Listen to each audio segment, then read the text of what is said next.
Good afternoon, YouTube. Welcome to Viking Preparedness. I am PJ. I am going to tell you a story that includes the genesis of an idea, and then I'm going to segue into an unboxing video because people like that. Okay, so it was several years ago. It was a beautiful day. I don't remember what time of year it was, but I do know that my sliding glass door was open. We have a screen door, behind that, but the sliding glass door was open. And as I recall, it was a day where SK and I were having a slow roll into our morning. We weren't just up and at it and getting at them, and I was relaxing, and I was drinking a coffee, and I heard a noise. I heard a sound through my sliding glass door. And so I remember distinctly, I'm holding my coffee and I walk up to the door and I'm listening. And then I open up the screen door and I lean my head out and I'm listening harder. And all of a sudden I realized what it was. My goats were under attack by dogs. Now, back then, and sometimes still, we would tie our goats out. And what we do is we take, there's these ropes called horse leads, and it's like a soft rope about this thick, has a big brass hook on the end of it, clasp, and it's just empty on the other end. Well, we tie two of those together in a square knot, and now we have a long rope, probably 12-ish 15 feet long with hooks on each end. All our goats have collars. And what we do, if you have a goat herd, and if you're raising goats, you need to have more than one because they're herd creatures and they're not happy if they're alone. Once you get a goat herd, you have a couple alpha females and alpha males in the herd, and the other goats will not leave them.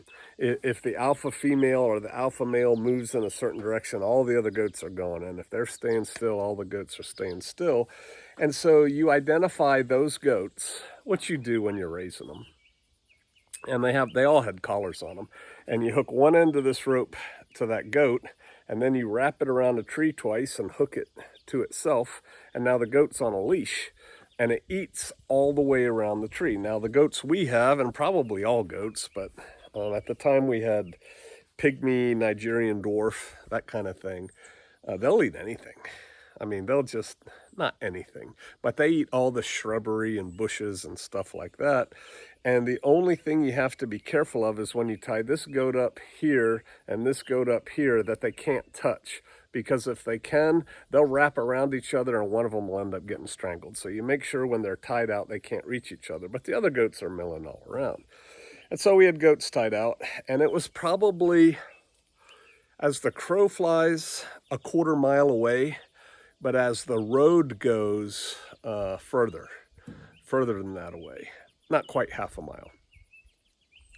And so I'm hearing on this peaceful early morning, my goats baaing and goat screaming, and I'm hearing a bunch of dogs barking and growling in the same area. And so my brain goes, holy crap, the goats are under attack. And I told SK, let's go, the goats are being attacked. Now you tell SK her critters are in danger, and the mama bear instincts come out. So I think I was just wearing a pair of running shorts, and running shoes and socks. I think I'd maybe finished a run and was chilling afterwards, because that's what I was wearing. So, like most good Americans, I have a loaded AR-15 hanging on my wall, much like the founders did with their AR-15 or their flintlock or Hawken or whatever on the wall. And so I grabbed it, and we got into our, we didn't have the Terex then, we got into our Jeep Cherokee. And I said, go, go, go. And I told her as we're driving, I said, soon as you can see the goats, stop this car hard because I'm going to get out and start shooting. And she said, okay, okay. We're tearing down our gravel roads. we get to the point where we can, like, on a hill, they were down a hill on another road. We get to there, she goes, I get out, and the rest happened very, very quickly. I could see, again, the rest happened in like probably 3, maybe 4 seconds. It's going to take longer to tell. I could see, I didn't tie the goats out the night before. My wife had. But I could see that she had tied them all on the left side of the road that I'm looking down. So all the goats were kind of over here. And there is a tornado, a hurricane of goats and dogs. There are free goats running around being chased by dogs. There's one goat that's tied up that has 2 dogs on it, like ripping at it. And there were, in retrospect, probably about 5 or 6 dogs, but I couldn't tell. I just saw dogs and goats. The dogs were of a variety of colors. They were all largish, small German Shepherd to German Shepherd size dogs. What else did I see in that instant? And so this whole thing's going like this, and I bring the rifle up and open sights, but really it was only about maybe 50 yards away, which is not far for a rifle. And I start shooting, and I'm telling myself only shoot down the road and to the right, because the dogs are running everywhere. They're making circles and they're looping back around. So I'm just like, everything on the road and to the right is fair game, because I don't have time to go, is that a dog or a goat? That's a dog. Is that a dog or a goat? That was a dog. No. So I'm like, bam, bam, bam, bam, bam, bam, bam, bam, bam, bam, bam, bam, bam, bam, and I'm hearing, and I'm seeing dogs flipping and chaos, and it's over. They're gone. Dogs, some dogs are laying there dead. Some dogs yelped off and into the woods. And so we go down there. And as I recall, one of our does died because of that attack. She had her throat ripped out, and she's just laying there doing her last breaths. Another doe was severely injured, and I think she died that day. And our billy goat had a little hole, very small hole, on the outside of his thigh, and he had a huge hole on the inside of his thigh. That was a 223 round that went through and through.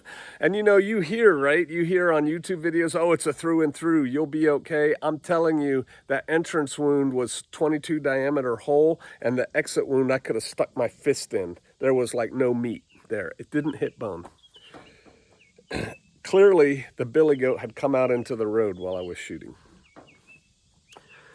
So, it is what it is. My wife has an excellent video on her channel, Sister Kate Shofar Mountain. And if you search her videos and just type in goat lab, she nursed that goat back to health. She did. No vet call.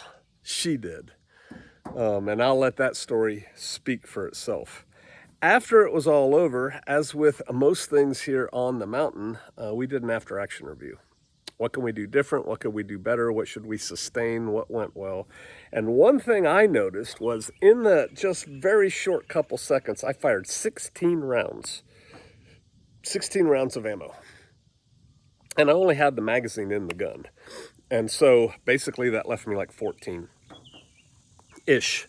rounds. And I got to thinking, if that had been a different fight, if I had gone down there for an emergency and all of a sudden there's 3 bad guys or whatever, I'm done with like 14 rounds of ammo left. I need more ammo. But here's the deal, I have all the things. I've got chest rigs and vests and plate carriers, and I've got, LCE and vest and just all the things. But I'm telling you, when you need to go right now, you don't have time for that. You don't have time to click, Okay, I'm good. Let's go, man. Despite what you see on the videos and maybe what you do in your bedroom when you fantasize and take selfies of you and your militia kit in your bedroom, when you have to actually go right now, there's no time for that. There's a reason that ready teams in various places that are ready to respond to an attack are sitting there kitted up, ready to go. Even their helmets are on most of the time. You don't have time, so you need to grab and go. And so I got to thinking. My rifle, like I said, hangs on my wall as all good patriots should. It's loaded. It's ready to go. I need ammo with it. And then I flashed back to that iconic picture of the musket, the flintlock or whatever, above the fireplace, let's say, and then hanging from the peg that it's on two pegs is the bullet bag, you know, with that had the black powder horns hanging there, but then you have the bag with the bullets and the wadding and the tools and probably a fire starter, kind of like a possible sack, right? But if you look at the picture, they're hanging there, and I thought, that's what we need. We need something like that, and nobody makes one. And hence was the genesis of the idea of the Minuteman bag. And so I contacted America's best sewer of tactical finery, Sojourn Gear, Cody, my brother, and I told him my predicament, my dilemma, my desire, and together we sat down and designed the very first Minuteman bag. Lo, these many years ago. That was my input into it. And I got a bag or two for free because I designed them. Mostly. I conceptualized them. Cody designed them and built them. And Cody is all American, buys his materials from America. He's a one-stop shop. He does all the work himself, industrial sewing machines. He's an amazing person. And his quality is top-notch. Don't take my word for it. Do your own research on Sojourn Gear. It's top-notch. There's nothing better than it. There could be gear as good as, but there's nothing better. And so he told me the other day, hey, PJ, I'm looking for my knife right now. Hey, PJ, I have a new Minuteman bag. And I have a stack of them so I can sell them. Now, see, the problem with Sojourn Gear is he can only produce so much at one time. And when it's out until he produces more. And he's producing many different things. And so right now, he's sitting on some Minuteman bags. And so I'm going to show you what it is. I'm kind of interested. I think I know. He told me like something different about this one, but I haven't seen it yet. So I want to look at that.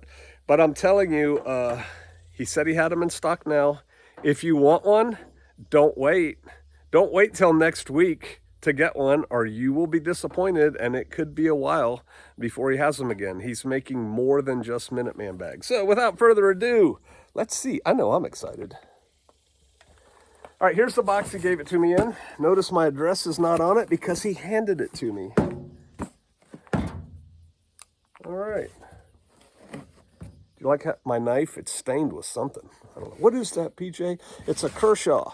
It's a Kershaw lock blade, liner lock. It has this on it, so you can go like that, but it's kind of sticky. But tell you what I don't like about it. Watch this. Oh, that liner lock doesn't work very well. Anyway, let's show you something that does work well. Can you see? Yes, you can see.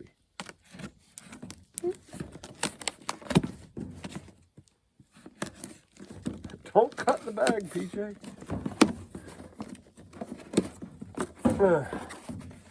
Oh, man. See, this one was ready to mail out. This is how you're going to get it. Comes in this bag. Very nice.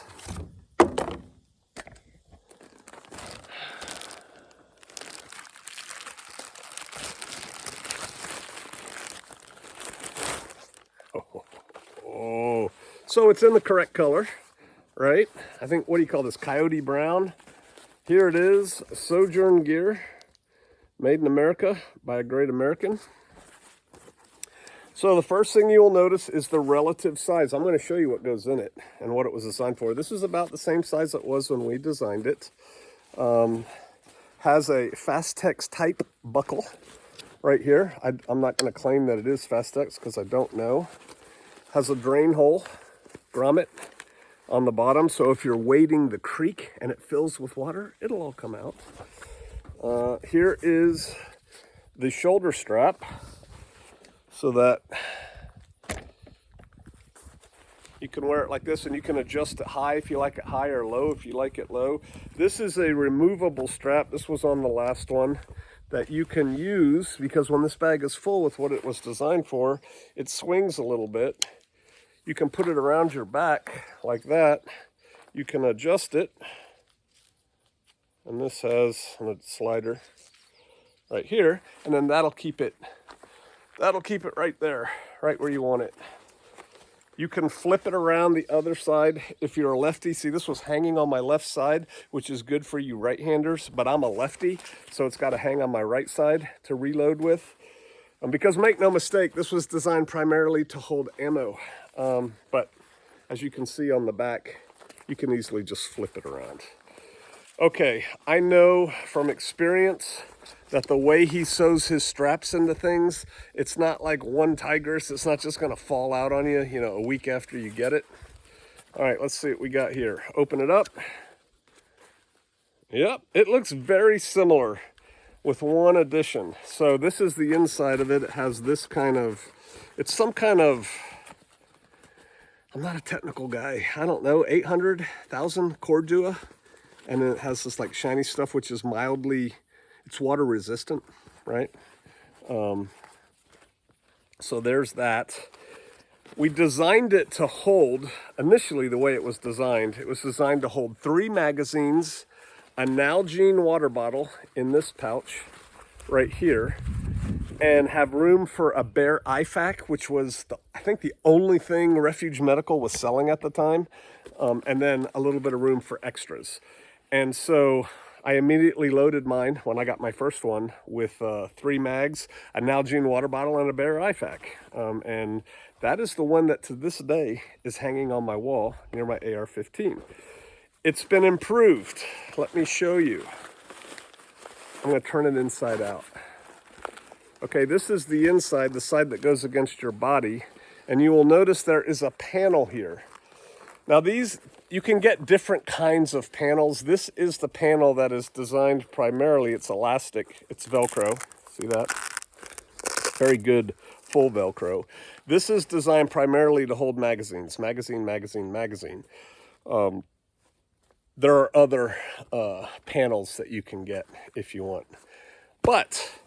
And so why do you need that? Why don't you just toss your magazines in your bag? I know SK used to shoot an M1 Garand. Oh yes, she did.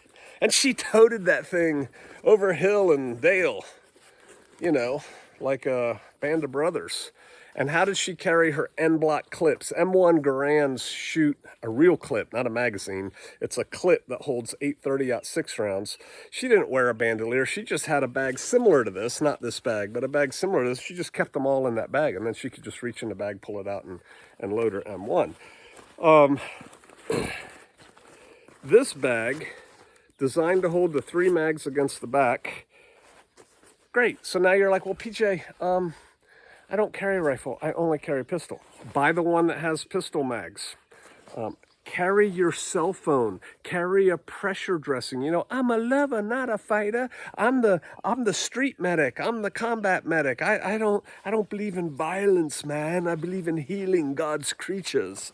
Okay, well, you can use it for that. You can stick anything you want in these things. You know, you could stick tourniquet in there. You could stick, like I said, a cell phone.